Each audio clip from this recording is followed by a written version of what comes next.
everyone. Welcome back to the Chill English Channel podcast. I'm Sophia, and I'm really happy you're here today. Thanks for spending some time with us. And I'm Jake.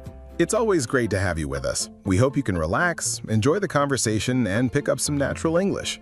Whether you're walking, driving, or making dinner, we're glad you decided to press play. Let's have a fun chat together. That's the goal. We want these episodes to feel like two friends talking. You can simply listen and learn without any pressure. Today, we're talking about something almost everyone does. It usually begins with one small decision. You unlock your phone to check one message, then everything changes. Exactly. You tell yourself it will only take a minute. Somehow that minute turns into 40 or 50.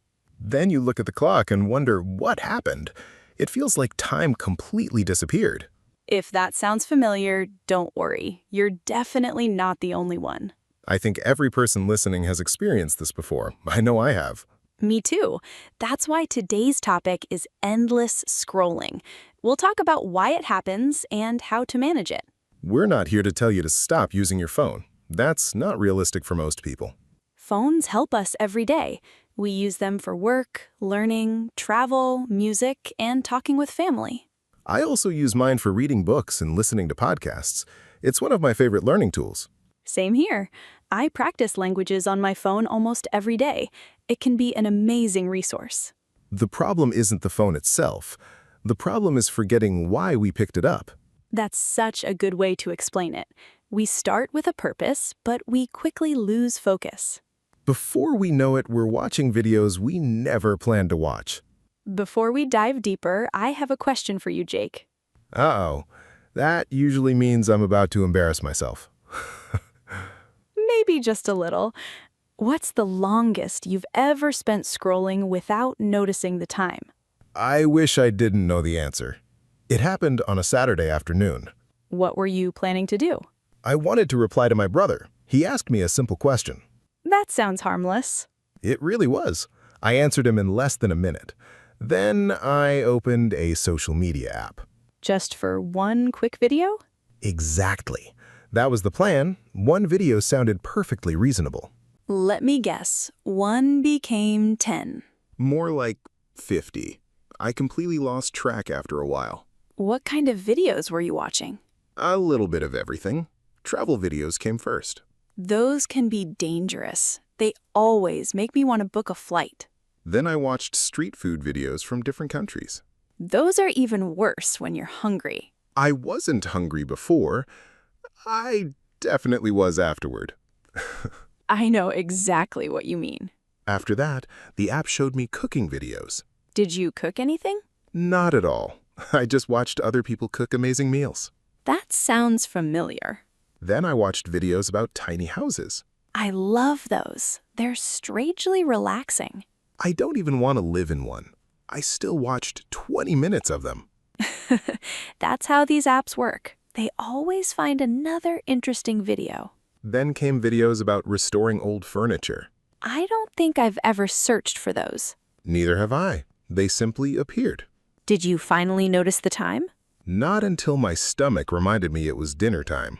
Seriously? Seriously. I looked at the clock and almost couldn't believe it. How long had you been scrolling? Almost 2 hours. Wow, that's much longer than I expected. Me too. It honestly felt like 20 minutes. That's probably the strangest part. Time feels completely different when you're scrolling. Our attention stays busy the whole time. Every new video gives us another reason to keep watching. Our brains become curious about what's coming next. Exactly. We keep thinking the next video might be even better. Sometimes it actually is. Which makes stopping even harder. Have you ever closed the app and picked it up again 5 minutes later? More times than I'd like to admit. I think many listeners are smiling right now. They're probably thinking, that's exactly what I do. The funny thing is that we usually don't plan to waste time. No one wakes up and says, today I'll spend 2 hours scrolling. It just happens little by little. One swipe doesn't seem important. Neither does the second. Or the 100th. That's when we realize this isn't really about willpower. It's also about understanding how these apps keep our attention. That's exactly what makes this habit so interesting. It doesn't feel serious while it's happening. It only feels serious after we stop. You're right. During those 2 hours, I never thought I should stop now. I just kept saying one more video. I think that's a sentence we've all said before. Just one more. Then another one appears. And somehow, the next video always looks more interesting than the last one. Have you noticed that some videos end with a question? They make you curious before the next one even starts. Yes, it's almost impossible not to stay. Our brains naturally want to know what happens next. Curiosity is a wonderful thing. It helps us learn new skills and discover new ideas. But it can also keep us glued to our screens if we're not careful. That's the balance we're trying to find today. We don't want less curiosity, we just want more control. I like that way of thinking. It feels much more realistic. Let me ask you something else. How do you usually feel after a long scrolling session? Honestly, it depends. Sometimes I laugh because the videos are funny. And other times? Other times I feel disappointed. I realize I could have done something more meaningful. I know that feeling. It's not about feeling guilty, it's about wondering where the time went. Exactly. Sometimes I plan to read a book or practice guitar. But those plans quietly disappeared. They did. The strange part is that I wasn't making a conscious decision. That's an important point. Most habits happen automatically. We don't stop and think about every little action. That's true for good habits too. Brushing your teeth doesn't require much thought. Making coffee every morning feels automatic as well. Our brains love routines because they save energy. The problem comes when an unhealthy habit becomes automatic too. That's why small changes often work better than huge ones. A lot of people try to quit everything overnight. Then they become frustrated after a few days. Exactly. They think they failed even though their goal was impossible. Imagine someone saying they'll never use social media again. That sounds difficult for most people.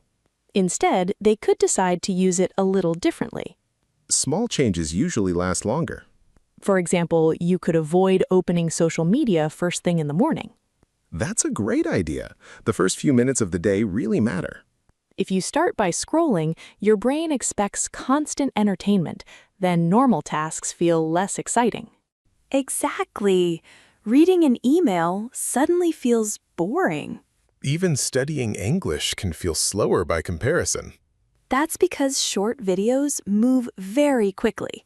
Every few seconds, there's a new image or a new joke. Real learning takes more patience. The reward comes later, not instantly. That's true for almost every useful skill. Learning English works the same way. You don't become fluent after one lesson. But 10 minutes every day can make a huge difference. I think many learners forget that. They expect fast results because they're used to fast content. That's a really interesting connection. Our habits in one area can affect another area. Have you ever noticed that after scrolling for a long time, it's harder to focus? Definitely. My attention feels scattered. That's the perfect word. Thanks. Even reading a few pages feels difficult. Then people think they've become lazy. When actually, their brain just needs a slower pace. Exactly. A few quiet minutes can help. Sometimes I leave my phone in another room. Does that work? Much better than I expected. Really? If the phone isn't beside me, I forget about it after a while. Out of sight, out of mind. That's a simple saying, but it's surprisingly true. I started doing something similar. What do you do? I charge my phone across the room at night. So you can't grab it the moment you wake up. Exactly. I have to get out of bed first. That's actually very clever. It also helps me wake up naturally. I might try that tonight. Another thing that helps me is turning off most notifications. Mine used to go off every few minutes. That can be exhausting. It really was. Every sound made me reach for my phone. Even if it wasn't important. Especially when it wasn't important. Now that's honest. I realized most notifications could wait. Did you notice a difference?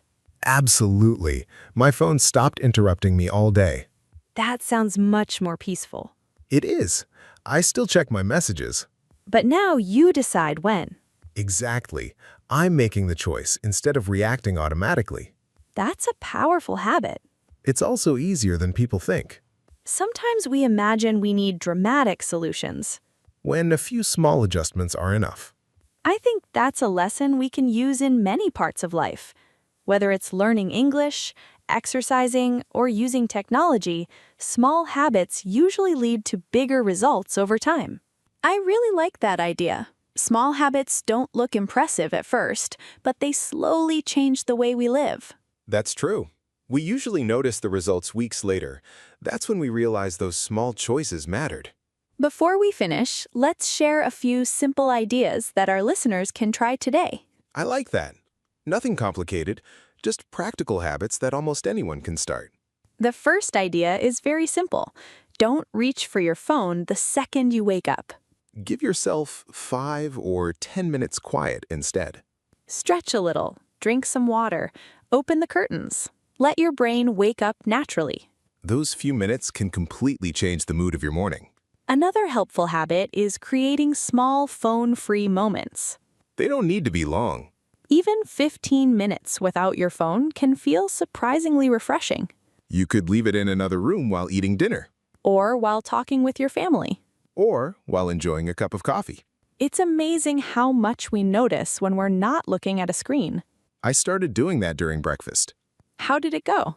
At first, it felt strange. I can imagine. My hand kept reaching for my phone without thinking. That's how automatic the habit becomes. Exactly. After a few days, it became much easier. Did you notice anything different? I actually enjoyed my breakfast more. Really? Yes. I tasted the food instead of rushing through it. That's such a simple change. But it made my mornings feel calmer. I think many people miss those quiet moments. We fill every empty second with something on a screen. Waiting in line, Looking at the phone. sitting on a bus, Looking at the phone again. waiting for a friend. Looking at the phone again. It's almost become our default activity. We don't even realize we're doing it anymore. Sometimes it's nice to simply look around. You notice interesting things. You notice people. You notice nature. You even notice your own thoughts. That doesn't happen very often these days. Another helpful idea is choosing what you want to watch. Instead of letting the app choose for you. Exactly. Search for one specific video, Watch it. then close the app. It sounds easy, It takes practice. but every little success builds confidence. That's true in language learning too. Definitely. Many learners think they need hours every day, When 20 focused minutes can be enough. especially if you stay consistent, That's one word we repeat a lot. because it's important. Consistency usually beats intensity. I couldn't agree more. Reading one page every day is better than reading 50 pages once a month. Listening to English for 10 minutes every day is better than studying only once in a while. Small progress still counts. It always counts. Sometimes we compare ourselves with other people. Social media makes that very easy. We see someone speaking perfect English, Or someone traveling around the world. or someone exercising every single morning. Then we start thinking we're behind. But we rarely see the full story. We only see a few moments from someone else's life. That's an important thing to remember. Everyone has struggles. Everyone has lazy days. Everyone loses motivation sometimes. The difference is what happens afterward. Successful people usually start again. They don't wait for the perfect Monday. Or the perfect New Year. They simply begin where they are. I love that mindset. Me too. It removes so much pressure. If yesterday wasn't productive, today is another chance. Exactly. You don't need a perfect week. You only need your next good decision. That's something worth remembering.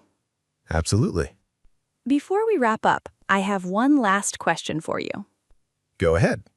If you could give our listeners only one piece of advice, what would it be?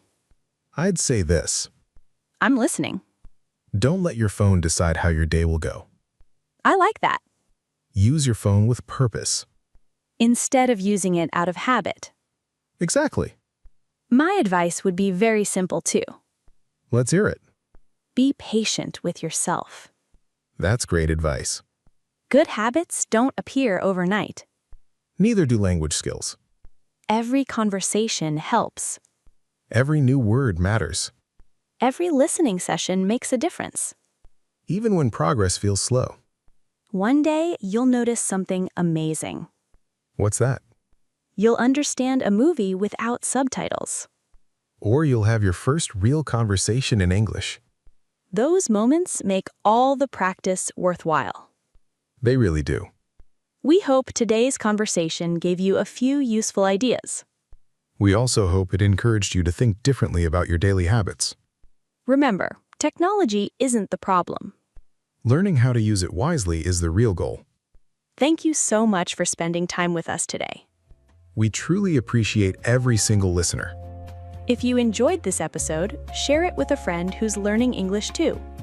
You can practice together and keep each other motivated. We'd also love to hear about your own experience. Tell us what habit has helped you spend less time scrolling. Maybe your idea will inspire someone else. That's one of the best things about learning as a community. Thanks again for listening. Take care of yourselves, keep practicing your English, enjoy the little moments away from the screen, and we'll talk to you again very soon. Bye, everyone.